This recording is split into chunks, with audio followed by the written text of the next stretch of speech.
To get started with the demo, we'll install our prerequisites, Python, Sphinx, and the Read the Docs theme. Then we'll use the CLI to create our doc project.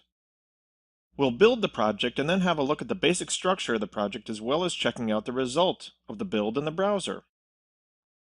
Then we'll make a Hello World type change using a text editor and verify that the changes get built into the documentation site.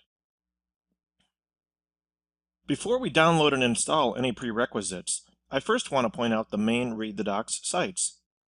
If you just do a web search for Read the Docs, chances are you'll end up here at readthedocs.org. This is where we'll sign up to get our docs hosted later in the course. You can see some content at the top that introduces Read the Docs, and right in the middle of the content is a link to the guide to Read the Docs.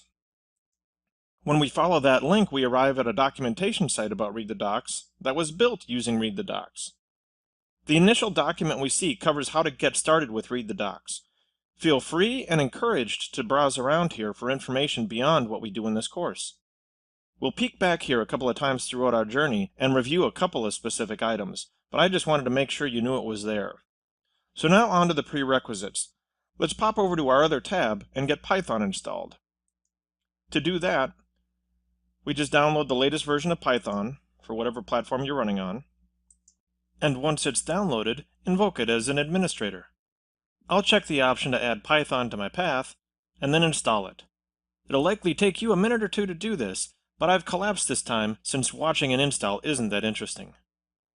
With the setup complete, we can close the installer and move to a console. And now that Python's been installed, we can install the other prerequisites. We'll do that right here from a command prompt and use the Python pip command to install these. The first is Sphinx.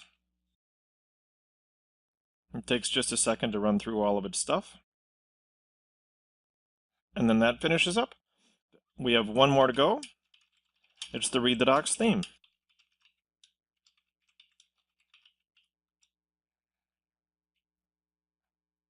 Voila!